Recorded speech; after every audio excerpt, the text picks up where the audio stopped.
la famille, c'est toujours moi qui a mal donné à Kafoko, ami Beka Officer émission Canadienne, Beka Officer ou émission ami artiste bo dibila Kubla Yelena, Annivi Yelena, ami Dofra, Ika Yeleka. Chaque semaine, ami artiste la Wole, Wena, me fendu Nyairana, Bobby Moron Membolo, nous te mourons donc toujours ça se passe sur la télé 9 TV.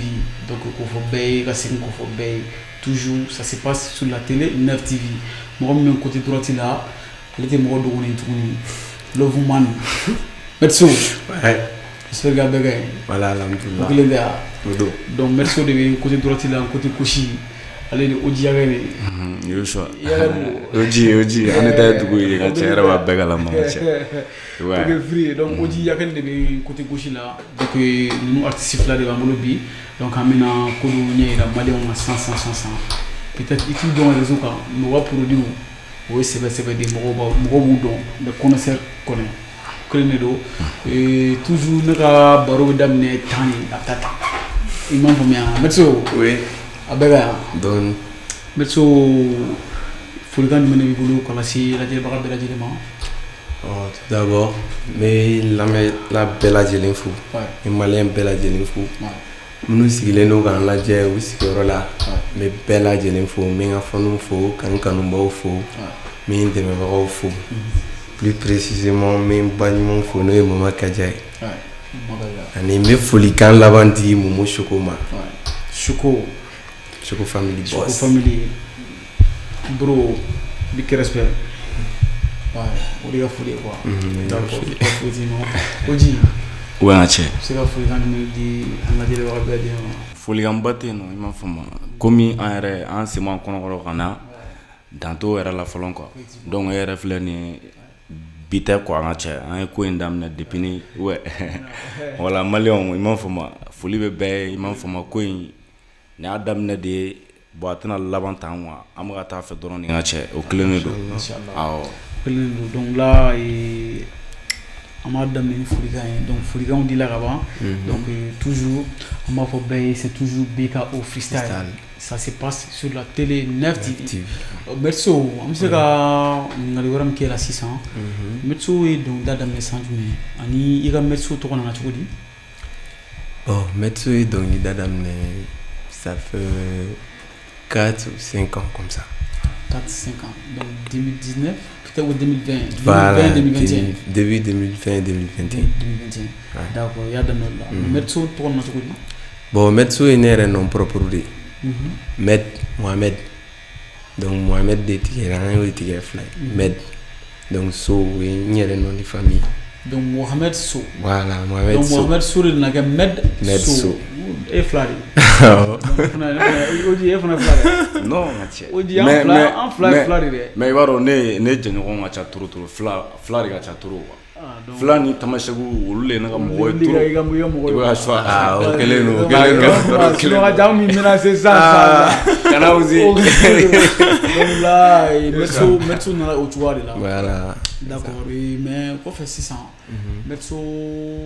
Il sait la fois il donne donc oui donc ouais mais donc bon on est donné donc l'idée qu'on quand tout gel beaucoup de là on m'a que 2020 au kera 2014 15 ouais on a sur un quel nous a guéri donc créé au ghetto men donc un coup mon année bon en terre quel est mais aller de corriger mais donc du coup là on travaille là on fait on met tout à dos salon on attend si gars fait on a bah tout le la donne la on a mis ça donc l'idée quoi donc mon ben moi là quoi donc ne fait nous là créer faire comme on voulait bon on a cadré on a donc l'idée on connaît qu'elle nous a dit mais sous-estimé on a bon goût de voir cliff là derrière follow cliff là quand on flow ben frère les savants ça on sort là ata on va faire un on sort ne référent gland donc ne nana ne référent d'avo et c'est bon donc a posé autour de la guerre andoni quoi donc oui tout les là et tout voilà non et donc frère allez fene abna fa un perane un te mais andana dora après so che vuole la fulina trova abi ouais o gelene do mai Ok, donc toujours amena au diaken au diaken il trop en plus il est donc dans les sangs. Bon ne tɔgɔ yɛrɛ Yakuba Tarawele. Yakuba Tarawele. An taara wele kana ko jare quoi. I bɛ ka sa. Cɛ ne ka dɔnkilila i b'a dɔn ne ka dɔnkililaw kɛlen don i ko kɛlɛ de quoi. Tellement n ka cɛ dɔnkililaw ka di ne mais ne tun bɛ siran studio kɔnɔna de ɲɛ trop. N ka jɔyɔrɔ bɛ yen nɔ ko Dan a tɛ yan san ma ale yɛrɛ de courage don ne la trop quoi. Parce que hali n'an bɛ flow ni fɛnw sɛbɛn ka cɛ i b'a ye ne bɛ n to texte sɛbɛn la dɔrɔn ka cɛ ne bɛ tila ka essayer ka faute ni fɛnw kɛ quoi. Donc a b'a essayer ko karisa nin ma ɲi nɔ ka cɛ ale de tun bɛ ne ladi trop quoi. I ma ne yɛrɛ ɲɛ b'a la Manu bɛ ka taa son da dɔnkilila ka di ne ye mais Maki i ka cɛ studio kɔnɔna n tɛ se cɛ n ka cɛ ne taara a daminɛ na quoi ne taara casque ta n ka cɛ yɔrɔ dɔ b'an ka yɔrɔ la yen nɔ studio dɔ bɛ yen ne ye casque ta n ka cɛ ka casque don quoi. Bon ne ɲɛ b'a la ne kun bolo a bɛ kɛ cogo min na a tɛ kɛ ten quoi. Donc o donna ne kulo la dɔrɔn ne y'a essayer ko ne yɛrɛ y'a dɔn ko ne ma pɛrɛn quoi. Non o don ne y'a bila wa n ka cɛ i m'a faamu ka taa n labɛn ka na n ka cɛ n ka jɔyɔrɔ bɛ yen nɔ ale fana bɛ dɔnkili da ale yɛrɛ de courage donna fana n ka cɛ i m'a faamu n ka se ka don studio la an ka son yɛrɛ ne yɛrɛ ka son dɔnkili ne ka dɔnkili da yɛrɛ a sɔrɔla ale de fɛ quoi parce que ale de courage donna trop quoi i ma ne kelen tun bɛ siran ka dɔnkili da quoi. Donc ne ale y'a da a kɛra fadenya ye quoi n fɛnɛ m'a da quoi i bɛ ka choix bon o temps de kɔnɔ i m'a faamu ne fɛnɛ y'a essayer n ka cɛ an ye son fɔlɔ kɛ filanan sabanan donc ko nana falen tuguni dɔw la quoi i b'a choix bon ne nana carrière solo la n ka cɛ ka son kelen bɔ o son kelen ni an ka niveau ni Manu y'a dɔn ko cɛ ko i m'a faamu ko jɔyɔrɔ bɛ ka nalen quoi n ka cɛ ko nin dalama don trop o ma kɛ a donc o son kelen bilalen san ne fɛnɛ ye confiance dan yɛrɛ kan k'a fɔ ko n kelen bɛ se ka ko dɔ kɛ i m'a faamu hali ni mɔgɔ tɛ yen quoi ka tila ka concert kɛ tuguni ko san kɔnɔ ne tun bɛ son fila de bɔ san kelen kɔnɔ tellement a ko tun ka gɛlɛn mɔgɔ tɛ sɔrɔ quoi donc n ka cɛ ne filɛ nin ye ne ma ɲi Maki n'a sɔrɔ ne tun kan ka décourager ne tun bɛ décourager wa Maki imagine san kɔnɔ ne tun bɛ son fila de bɔ san kelen kɔnɔ san kelen kɔnɔ fɛnɛ ka concert fɛnɛ kɛ k'o yɔrɔ fa dɛw mais o tɛ n ka cɛ yɛrɛ awɔ ko ba de bɛ yen nɔ mais ni ko m'a bɛɛ fɔ sisan nɔ an tɛna na tila an ma fɔ ma n bɛ nin bɛɛ fɔ ɲɛfɛ n bɛ nin bɛɛ fɔ Tarawele b'a fɔ Tarawele wala i ma an ka cɛ bon ko nana o cogo la an ka cɛ i ma mais an b'a fɔ bi kɔni ça va an ka cɛ parce que n yɛrɛ n ye mɔgɔ wɛrɛw sɔrɔ i b'a dɔn ni en tant que n'aw bɛ ka taa ɲɛfɛ kow bɛ changer quoi n ye mɔgɔ wɛrɛw sɔrɔ sisan nɔ ni minnu bɛ ka bulo kɛ i m'a faamu et puis fɛnɛ courage b'u la fɛn bɛɛ n ka cɛ voilà i m'a faamu olu yɛrɛ de a ka di olu ye sisan yɛrɛ de an ka Mali minɛ quoi olu ta tɛ ko n bɛ n sigi a kɔnɔ quoi yɔrɔ caman ko n'i bɛ ka dɔnkili da ma perese quoi cɛ sara ka di bɛɛ dɛ ne yɛrɛ ne peresen ba yɛrɛ succès succès d'abord Melzota mais ne ka cɛ fɛnɛ a kun dalamani don mais halisa a dalamani don quoi ne dalama don ka tɛmɛ hali dalama la bon ne ye dɔnkilida daminɛ 2018 voilà 18 quoi i n'a fɔ 18 n bɛ se k'a fɔ 17 ka don 18 kɔnɔ quoi i bɛ ka choix parce que 18 yɛrɛ la ne yɛrɛ ye son kelen bɔ 18 kɔnɔna de la n yɛrɛ kelen ka mais ni Joni n'ale y'a daminɛ tuma min na an b'a fɔ ko 17 ka don 18 kɔnɔ quoi i bɛ ka choix donc n ye n firifiri tuguni dɔw la n ka cɛ ka se ka na n ye n firifiri dɔrɔn ka se ka bɔ ji la i bɛ ka choix. Ne yɛrɛ je me rappelle très bien au wagati mais ne ka événement dɔ bɛ yen ne ka découverte ko la c'était en 2020 ou 2021 est-ce que c'était pas 2021 2021 n'a hakili b'o la ne yɛrɛ delila k'i invité n ka événement dɔ la je me rappelle très bien i sera ka i ye ko dɔ kɛ quoi sans mentir n nana o la cogo min na o kɛ n y'o ye trop donc o ni bi fana tɛ kelen ye quoi donc n ye Mertso fana ka découverte kɛ o kɛla ɲinan san yɛrɛ fana kɔnɔna la non 2024 là-bas ni Mertso fana ka découverte kɛ donc vraiment ni aw ye yan bi a bila o kunna tala ne b'o la ni talent la do tse to côté fofu côté ni talent la do voyant que exact donc c'est juste un peu ça non on sait gagner possible OK la famille donc là et ni tu rubrique follow donc là amena do similaire connaissance 500 parce que tiens farnou donc là amena fendo que ça pour dire donc énergie wa sega yelen quoi o que ndera on dala on bari donc là merci Ojigo wa dale no ala ana wa timi woni ne ba fo de faut pas faut dire ko ni fili jujo ma wa kila ba mo kamana ava na sira jumele ya no free non donc o kelen do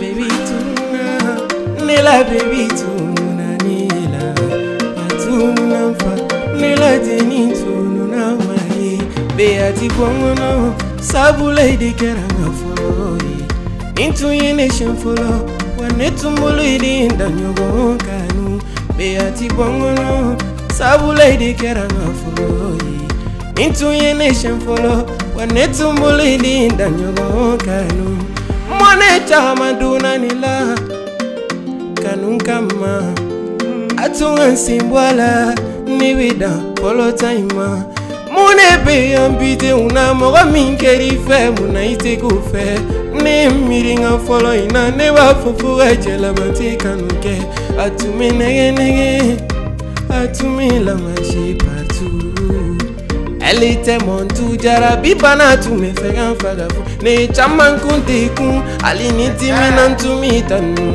ugo sani jugu dara kanu ni terini kanu yere tumi famu beati bongono sabule de keranga foloi nitu nation follow wanetu mulidi ndanyo kanu beati bongono sabule de keranga foloi nitu nation follow wanetu mulidi ndanyo kanu menyete mogo shila ntundalente mogo shila mitumi edomi meshinyala baby Igo sumo tena wanita wofe munkadi ntuma benyini alina soro minkum setinye ntume maji nyundo mbali mashini ye mwana chamando nela kanto jarabi janjo madianela muna isona kane blasira kanto nyana fina puga jigitanya sabule de keranga follow bi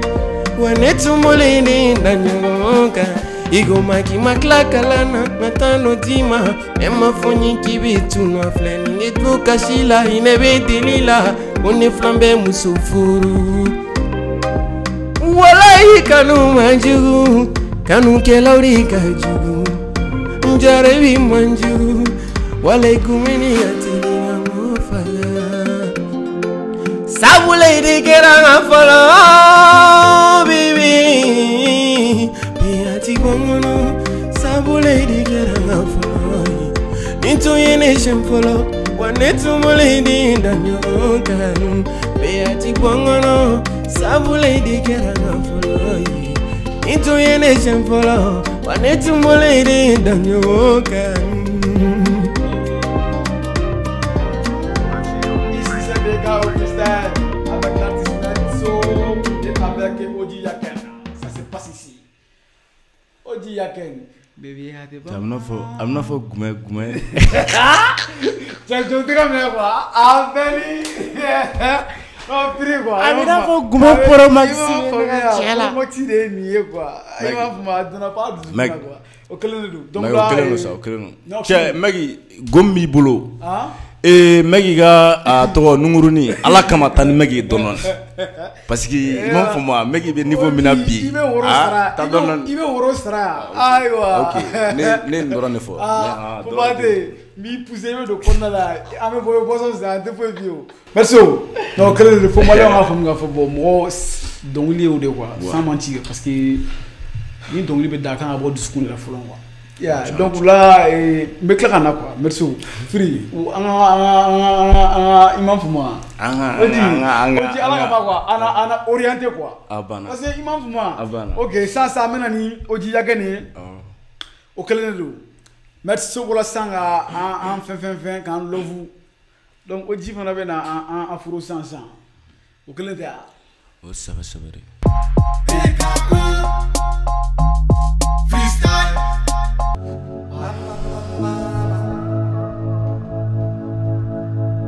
Silver, stop playing with me.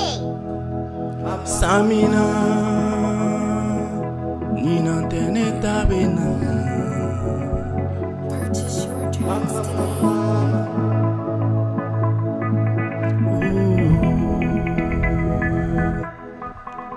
Nyaga mina mama ala inshere nyende buru ye guru yenkele ninga sunsun bere chaye bishibani bikele biwa fa mega fere tutala tatala nyane madonna la ishure kofe be bioni dabola ba goma keleni bali maya kuma ye woyola ya ubatara wole ibamba ya kolani bese ne mafoiga sunyanike ne mafoiga binganike ne mafoiga ngana muke ni family bole to majugu fe oh la la mama obana nyumanya kumadunde bana nego matiki majugu te ai ninjana oh la la mama obana nyumanya kumadunde bana nego matiki majugu te ai ninjana iga lugono bajel nu otena foi bonega mayala ne tutu wanya kosobe ne tutu wanya kosoni mini fasada adane kanuni ma mekana tambura komeni matogoda ferinya muye bitaina alaga neni kanu so sijana na chama ngoma gonte donala de oluye kashibitala wone mena tanto foli kinobo iga la goshite kilobo ne la sora mateliga ferebo esige majulu teneko oh la la mama obana nyumaya kumadunde bana ne matigi majulu te aini oh la la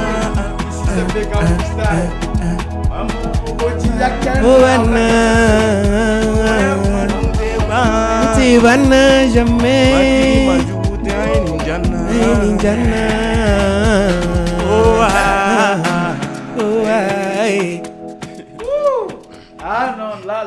la non la free qui fana bola sang système 1900 toujours mais c'est comment clé quand émission bella il faut que fans soient commencer à famille donc il était mélodie donc il était parce que doroko kumagani instrument mega ta quoi donc il kumagani mamu mega fort o jibola sanga mom di a pièce wala ni haklié quoi il m'en famille c'est très important flora green trop il m'en famille donc au clé do merci bola sanga diga en cœur là bon o jibola sans ka il m'en famille en bla level wala là quoi donc au clé do toujours ça se passe sur BK Freestyle et 9 TV de do donc là me bodi na jona merci et amena rubrique na 500 ni fera une forum temwila et donc là la sans il difficulté du soro en société qu'on a la pasro la mise do kelira quoi muni blessé rere o sera c'est ka o gele c'est ka don fa on la tellement gela wacha gela wacha trop famille ka côté be et en dehors de ça aussi voilà société qu'on a refait là au final il veut gam fene kono ol fene ko bi chati ban wallahi bon na wa mi kuma refolo tout d'abord famille re côté la folo ri sengere trop même parce que yann la jaga fama galera trop souvent arrête me moulé au foni wa donc il dabla mi haram wallahi mais a donné fen kama mais ala de deli il faut ala nini kadini ne be fɛ ka kɛ fɛn ɲini la ma ɲini fɛ i ka faamuyali togo ɲuman di ne ba ma o de kun ye ne ka mot ye bon j'ai deux grandes sœurs n kɔrɔmuso fila de bɛ mais kelen kun bɛ n ka côté la kelen kun tɛ parce que depuis a daminɛ kelen bɛ yen o de ye n soutenir tu vois donc en dehors de ça bon gamu in kɔnɔna yɛrɛ la ko caman kɛra n'a ka tɛmɛ n'a fɔ lamisaliw kɛra n na ni dɔw tun bɛ baara la ɲɔgɔn fɛ a ma laban c'est comme si promesses taara n ye ka tɛmɛ minnu ma kɛ a ma se ka kɛ a ka can turu. I bɛ se ka kelen fɔ an ye ni mɔnɛ b'i la quoi tu vois ni tigi b'i la yɛrɛ n'i ye promesse ta i yɛrɛ ko fɔ n ka mɔnɛ bɔ quoi i bɛ se k'o fɔ an ye. Bon ko kelen min digira ne la Maki diɲɛlatigɛ kɔnɔ n'i ba nin na diɲɛ ko la Maki n'i ma se ka nɔ b'o la ko bɛ ne ouais bon Maki ne ba nin na nin gamu in kɔnɔna la mais fanu tɛ public tɛ ne ka fanu tɛ ne bilen fo ka taa diɲɛ wuli au contraire u bɛ na joie de hali ni ye ko kolon kɛ u bɛ n wele ka na di mɔgɔ gansan n tɛ fɛ hali k'a tɔgɔ fɔ Maki. non mais a ma se ka tɔgɔ fɔ mais i bɛ se ka i ba nin na sira jumɛn fɛ a n'a. Maki k'i wele karisa an ka baara kɛ baara ye tiɲɛ mais yɔrɔ baara kɔnɔna la difficulté degun bɛ se ka na baara bɛɛ kɔnɔna la par exemple sa e de bɛ ka yan animé yɔrɔ e ka DG bɛ yɔrɔ bon sa problème familial dɔ ka na e ma sisan e ka DG wele k'a fɔ a ɲɛna i m'a fɔ émission kan ka kɛ mercredi wɛrɛ e k'a wele k'a fɔ a ye k'e tɛna émission sɔrɔ ni semaine si kɔnɔ an ka 2 semaines ta e ka 2 semaines k'e bɛn'o bila problème dɔ b'i kan i bɛn'o gérer à part o bɛ se ka ɲɛfɔ DG ɲɛna ou bien voilà wɛrɛ e ni DG ni ɲɔgɔn cɛla la DG bɛ se k'o e arranger k'o to yen. Ala k'an kisi exemple ta dɛ kan. ayi ala ka n'a cɛ janya voilà par exemple quoi par exemple voilà par exemple o bɛ se ka kɛ baara bɛɛ la yɔrɔ diɲɛ baara bɛɛ la olu fɛn nin b'a la yɔrɔ bon Maki o de kɛra ne la c'est comme si sisan karisa na studio la non ne kan ka problème dɔ bɛ yen n bɛ fɛ k'o bɔ yen joona joona donc du coup problème yɛrɛ bɛ na taa finaliser semaine min kɔnɔna la je les ai appelés n y'a fɔ a ɲɛna bon n bɛ fɛ ka segin studio la don min na n bɛ fɛ ka segin yɛrɛ o don nin ba nin na. I ba nin na i n'a fɔ sisan n'i y'a faamu donc e kan ka taa e ni mɔgɔ dɔ de bɛ baara kɛ ɲɔgɔn fɛ mɔgɔ dɔ de tun bɛ baara kɛ mɔgɔ dɔ de tun bɛ yen mɔgɔ kana fɔ fɛn foyi voilà mɔgɔ dɔ de tun bɛ yen n n'ale de tun kan ka baara kɛ ɲɔgɔn fɛ aw kun kan ka baara de kɛ ou bien aw kun bɛ baara de kɛ an kun y'a daminɛ mais contrat kun t'an ni ɲɔgɔn cɛ d'accord tu vois donc parce que ne ma sɔn ka contrat empêchement dɔ de kun kan k'e sɔrɔ très bien e y'o de expliquer ko bon bi très ou bien bien ni tile fila n tɛna se ka na studio la parce que je fais une semaine ne tɛ taa studio la ouais voilà n y'o fɔ a ɲɛna ka problème expliquer donc la deuxième semaine a ko ma problème t'a la y a pas de souci donc la deuxième semaine n bɛna wele min na n ko n bɛna fɔ a ɲɛna yɛrɛ n joilen n bɛna segin ka taa studio la o kɛra kara de ne bolo je les ai appelés non manamanakan daminɛra donc du coup après ça voile ci ka ne bannen k'i bilen yɛrɛ Maki ai non a voile non a voile non a jo t'o la bi tɛ quoi bi t'a a yira don yen quoi mais ni Ala sɔnna machallah o de digira n'an ka ɲɛnamaya yɛrɛ kɔnɔna la ka tɛmɛ diɲɛ fɛn bɛɛ kan i b'a dɔn i bɛ ka nin fɔ o ji a fɛn dɔ tɛ ka k'e la quoi mais n ka bon ne bɛ se k'a fɔ bon n kɛla ne la mais o tɛ studio ye mais olu ka ca quoi mais a bɛ ka min fɔ mɔgɔw tɛ k'a faamu a bɛ digi mɔgɔ la parce que munna i bɛ taa sɔrɔ a wagati la un artiste kelen don ka espoir de sɔrɔ bon n ye mɔgɔ dɔ sɔrɔ n jigila mɔgɔ a bɛ na n produit quoi bon i jigi b'a kan ko non bon n ka son ko bɛ na ta gratuit la n bɛna mɔgɔ dɔ sɔrɔ ni mɔgɔ min bɛna baara kɛ ɲɔgɔn fɛ a wagati b'a sɔrɔ i bolo k'i ka rêve bɛna réaliser quoi i joielen ba heure bɛɛ mais imagine i jigi b'a kan tuma min na i bɛ fɛ ka segin ka baara daminɛ cɛnin fɔlɔ o ji a bɛ mɔgɔ miiri diya dɛ non mɔgɔ yɛrɛ bamanan neni kɔni et puis ka tila k'i ba nin mais a bɛ fɛn dɔ kɛ mɔgɔ la quoi million in filɛ nin ye million kɔnɔ ka dun trop i b'a sɔrɔ voilà bon caman b'a kɔnɔ mais ne ka cɛ sera ka min fɔ o de ye nin ye e ta ka jugu ne bɛ ne expliquer donc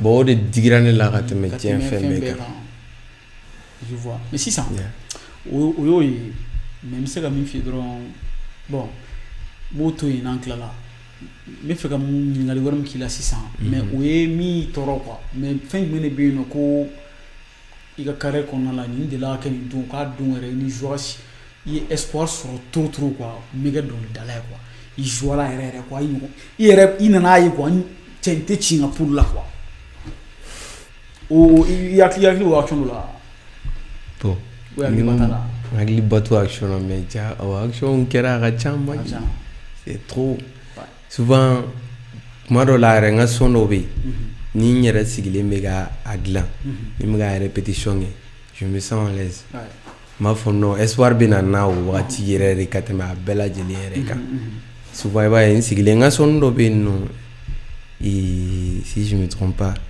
a son o son de kɛra sababu ye Yirimajɔkaw ka ne yɛrɛ capté ka ɲɛ. I t'o freestyle dun.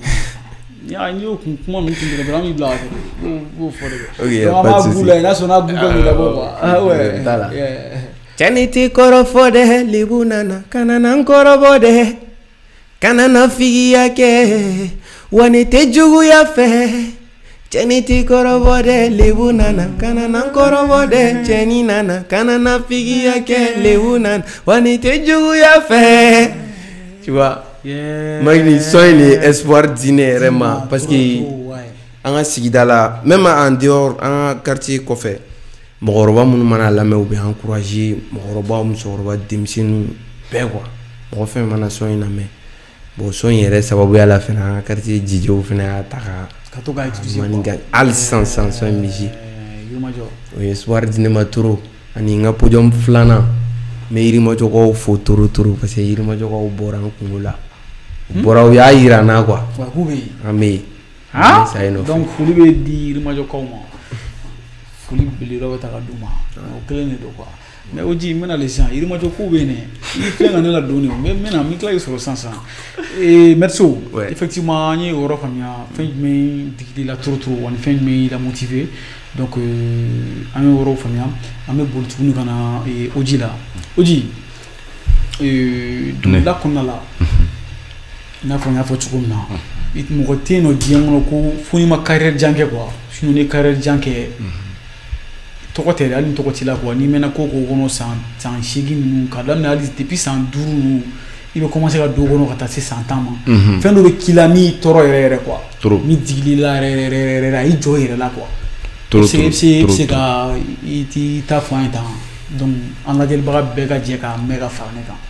Waa bon ne kɔni est-ce que ne tɛ kɛ ala ma fitiriwalew la dɛ ne ka dɔnkilida ko kɔni daminɛ i n'a fɔ n y'a f'i ye cogo min na gɛlɛya min y'o sɔrɔ yen nɔ daminɛ la i m'a faamu sinon ala an fɛ yen nɔ an ka mɔgɔw tɛ genre olu peresilen don yɛrɛ ne ka na ni wari de ye quoi i bɛ ka suwa parce que ne ka show minnu bɛ kɛ concert ni fɛn ninnu i b'a ye u b'a ye jama ye bɔ cogo min na donc u b'a fɔ ko ni y'a ye nin bɛ k'i cɛsiri nin na ni mɔgɔ bɛ fɛn dɔ de la nin kɔnɔ quoi i bɛ ka suwa nafa b'a la quoi olu kɔni olu ma foyi gɛlɛya an bolo n ka cɛ laja kɔni o ye n ka jo de ye quoi parce que o yɛrɛ bɛ to ka a essayer k'a bɛ ale ye partenaire de quoi ni bile nana dɔrɔn o de ka di ale ye quoi i m'a faamu parce que ale ta olu ko nun gɛlɛya n ka cɛ i m'a faamu l'exé fɛnɛ o kelen don i ma n ka foli b'u ye i m'a faamu u ma pression kɛ n kan n ka cɛ n diya ko la quoi surtout dɔnkilida yɛrɛ b'a dɔn n ka cɛ mɔgɔw bɛ kuma minnu fɔ dɔw dɔnkilida man ɲi n'i b'a kɔnɔ i bɛ nin kɛ i bɛ nin kɛ i bɛ nin kɛ mɔgɔ i yɛrɛ de ye n ka cɛ i m'a faamu ni min yɛrɛ dɔn i bɛ se ka nun kɛ quoi n t'a dɔn n'i bɛ ka n faamuya voilà sinon o kelen de don n ka cɛ i ma m'u fo fɛn bɛɛ n ka cɛ firi. Oji est-ce que e ɲɛ tɛ wulusi yan. Ne yan. Tɛ verre bɔ tan k'a lajɛ Malien ma lajɛ. Merso. Ok verre do. Oji. Kana Oji verre kana bi bɛɛ yɛrɛ verre bɔ quoi. Verre dɔ lajɛ. Kana kɛ mɔgɔ ninnu ye. Non mais non free. Ah voilà. A bɛ se ka kɛ sunɔgɔ ko manque bon. Sinon non i b'a dɔn. Poussière fana Oji bɛ fo jelibugu tɛ yan. Sirakɔrɔ. Fo Sirakɔrɔ. Yɔrɔ ka jan trop. Poussière ni fɛnw et tout voilà. Donc mɔgɔw k'o faamuya quoi. Donc voilà a bɛ se ka kɛ fana ɲɛdi min selen yan nɔ. Et puis parce que depuis sɔgɔmada la Mala ka ɲɛ bɛ ka dimi. O ɲɛ bilen de b'a kan quoi. Donc mɔgɔw k'o faamuya quoi. C'est vrai. Sisan Oji o faamuya parce que a bɛ n'a fɔ i fana ye chance ba de sɔrɔ. Parce que fɛn ninnu na fɔlɔ ni famille sɔnna ko ma an ka société kɔnɔna la ni famille ye mɔgɔ soutenir ko la chance b'i bolo 80% ka réussir a la donc parce que an ka succès ko ninnu sitariya mɔgɔw k'i dɔn a caman na famille fɔlɔ de ka gɛlɛya bɛ se k'i empêcher ka se yɔrɔ dɔ la quoi mais n'i ye de k'a sɔrɔ famille na au début a bɛ se ka possibilité ba de d'i ma donc o yɔrɔ faamuya la mais i yɛrɛ y'o fɔ k'i ma difficulté ba sɔrɔ mais fɛn jumɛn delila k'i la motiver yɛrɛ game kɔnɔna la ko nin kɛla wa i taara i da n'a ye wa ne Oji Messi sanfɛ quoi ouais yakili b'o la ɲagili b'o la olu fɔ tan o kɛra fɛn podium dɔ de la an ka yɔrɔ la podium in na ni yɛrɛ kun ye ne ɲininka ne bɛ malo ko sari tɛ yen nɔ ka tɛmɛ ne kan tellement que ne ma niveau dɔ sɔrɔ ma niveau min sɔrɔ quoi ne ka niveau min tɛ n na dɛ o motivation de bɛ ne la quoi parce que yɔrɔ ni i ye tɔgɔ de sɔrɔ n ka cɛ n'i bɛ ka masi la giri fɛn m'u tigɛ diri ma ne ye n to cɛmisɛnnin ka jigin dɔrɔn fɛn m'u tigɛ diri ne ma tan ne ko n ko aa ne y'a daminɛ ne ko n ko nin y'a daminɛlen quoi ko sera se yɔrɔ i bɛ ka sɔn bon o yɛrɛ dun yɛrɛ n ka cɛ i ma a ma ye non o dun yɛrɛ bon n b'a fɔ n ka cɛ ne yɛrɛ dalen don yɛrɛ la a nɛmu quoi parce que ne b'a dɔn ne bɛ se nin ko in na quoi donc voilà i bɛ ka sɔn voilà i bɛ ka sɔn donc k'a fɔ ne gɛlɛya ni fɛn ninnu i yɛrɛ don hali mɔgɔw bɛ fɛn minnu k'i la i yɛrɛ de don i m'a faamu e ma ye ni wolomuso b'a fɔ ko ni den kɛra saya k'a b'a siri a cɛ la donc bon o yɛrɛ e yɛrɛ e tulo mɛn yɔrɔ o yɔrɔ la i kan ka bili kunna e mana don diɲɛ ko o la wa maki o ko ɲa ni o tiɲɛni o bɛ yɛrɛ de bolo quoi mɔgɔ minnu bɛ k'i dɛmɛ olu tɛ koyi e dalafulo in de don mɔgɔ baden de bɛ yen nɔ bi n'u bɛ toroni na bi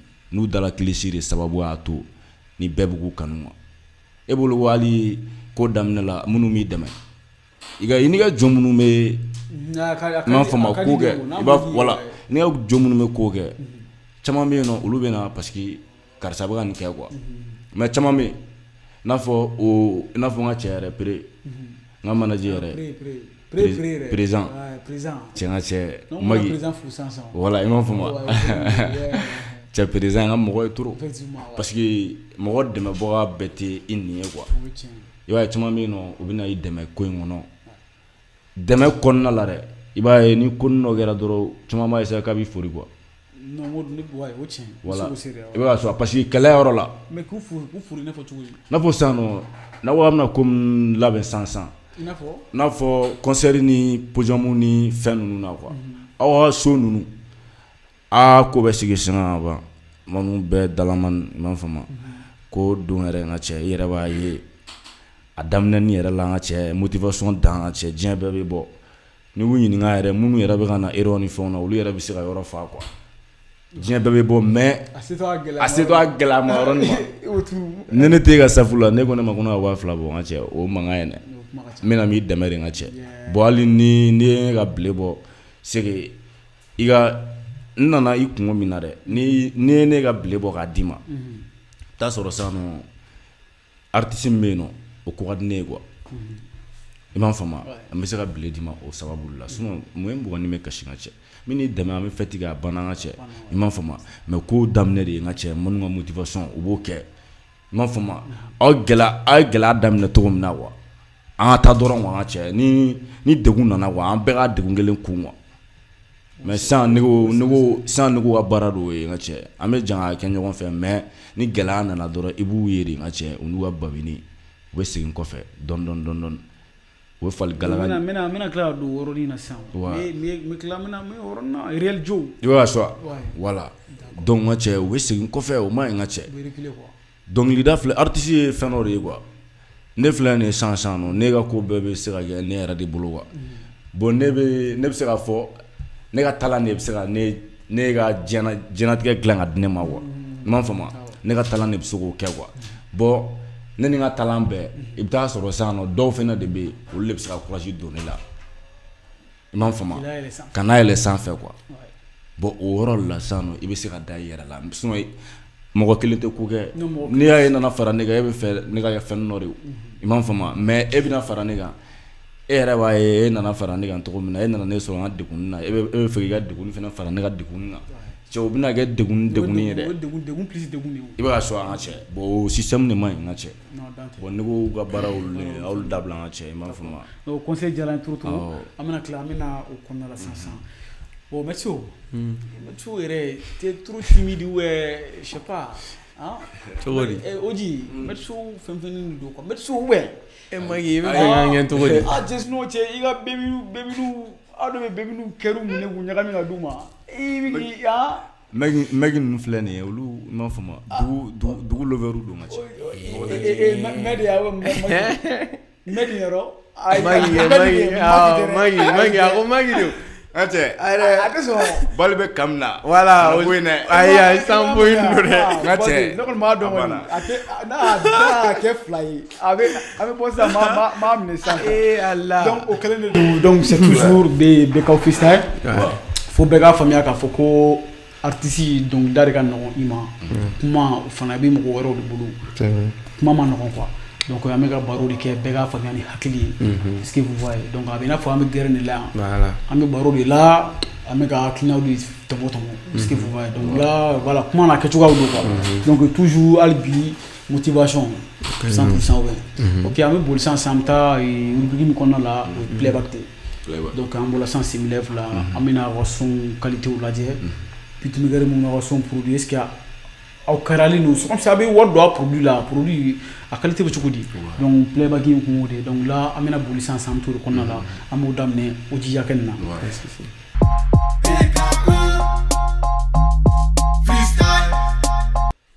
OK c'est bon Samina Nina teneta bena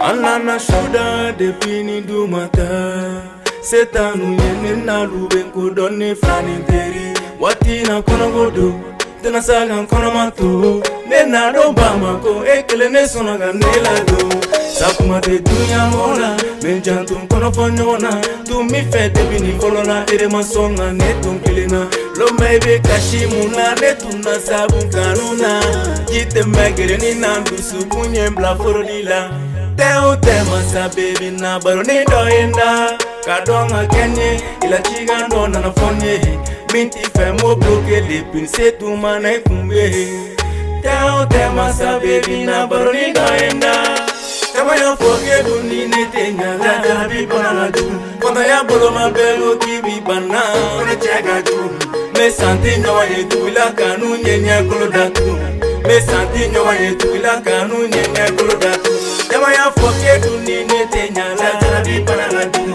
Konda ya bolo mabelo kibi bana Ona chega du Me santi nyawa yetu ila kanu nyenya kolodatu Me santi nyawa yetu ila kanu nyenya kolodatu Iriba bina domina masigi gadana ye Sodan sone muso keta kena bana ye Yala rite famu suban kele na miribe kanuja Wakma dola akadi nenga ke idofini Wala saikana songi yoro nunu janyama Yala bido galunte nebi fekelete Amishiga kum chamange wa mimine jugo kolon kamare Yala bido galunte nebi fekelete Amishiga kum chamange wa mimine jugo kolon kamare Tema sa baby na baroni naenda Tema ya foke duni ne tenya la jarabi kona ju Kota ya bolo mabego kibi bana Ona cheka ju Me santi nyawa yetu ila kanu nyenye kolo datu Me santi nyawa yetu ila kanu nyenye kolo datu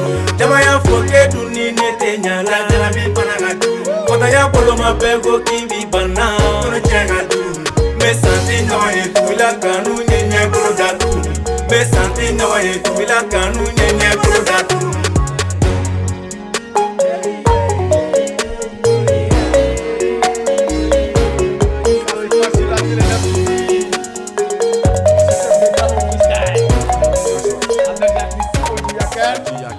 Eh merci. Non la pour ça. Fizé ben na de. Ni bala ne. Ya auto. Mela ni. Amit la mi che. Merci. Rock bala. Déjà amena ça. Ni la we ma fumia. Merci. O kelenda. Ah o kelenda de. Mais c'est la femme fort ni na. Bien sûr on est de la main. C'est du bon. Qualité quand trop parce que toujours mot de fond, mais c'est un mot de fond à moi là. Rap ninja, je peux pas dire que c'est impossible de percer internationalement, mais avec de la Kosovo quoi. Rap ninja parce que nous peut faire assez dans Dougou, ou des Touaouye quoi. Il m'a fait bien. Rap sous si bola yeni, amego ou de la digue. Bon, à Gélan boy en cameta ou là impressionné quoi, ou là ta quoi, avec Gélan. Non ça. an bɛ ka afro min kɛ a ka gɛlɛ ko an bɛ afro kɛ k'an bɛ se ka se level dɔ la quoi a bɛ gɛlɛya a ma fɔ ko a tɛ yen dɛ mais a bɛ gɛlɛya quoi parce que i mana taa ni afro ye cogo cogo o identité o tɛ an ka jamana ta ye o. non a bɔra ka min kɛ sisan bala de don wa an ta de ye i m'a faamuya o ye bala de ye quoi i m'a faamuya n'i yɛrɛ bɔra sisan ka fɛn caman su in na ne kan ka taa studio la quoi i m'a faamuya i m'a faamuya mais i ka fɛn dɔ copie o i m'a faamuya o kɛlen de don donc an ka boli ka na Mexico la i m'a faamuya donc vraiment trop fort bro jɔn kɛ bon Pécha n kɔrɔkɛ ba cɛ jɔ Pécha de y'a kɛ sɔɔni dɔrɔn a non nin kuma in banna kan Pécha respect mais respect donc là an bɛ boli ka na Mexico la Mexico jarabi donc ni ale ok Kojo an ka boli ka taa Mexico la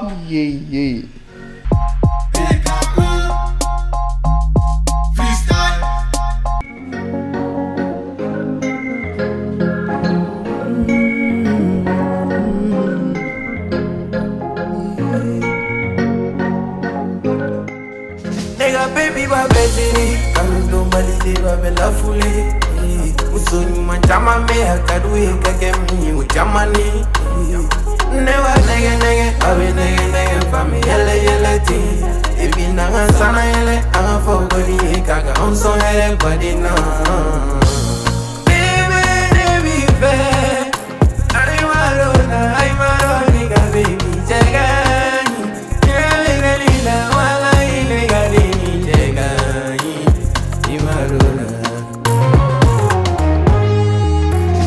Wari be dobulu, na fulu be dobulu. Ali sanu me dobulu, neyela sanu me dobulu. Emuso nyuma de bebulu, ntai dombulu, agatantulu. Shumana ko amenyo nguru, adombulu, agatantulu. Eni baby be sikam polo goto, ngiga dombulu, agatantulu. Shumana ko amenyo nguru, adombulu, agatantulu.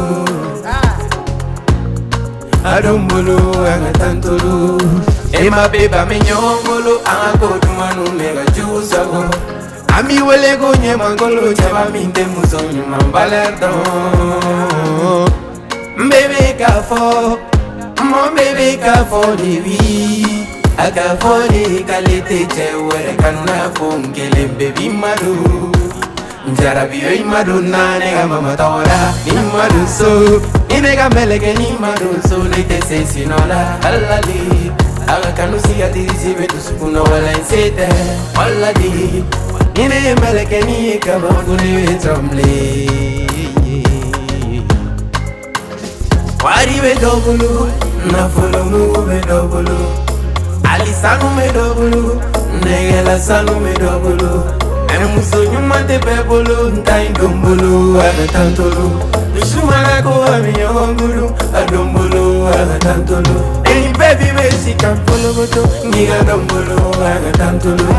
Shumana ko amiyo nguru, adombulu, agatantulu.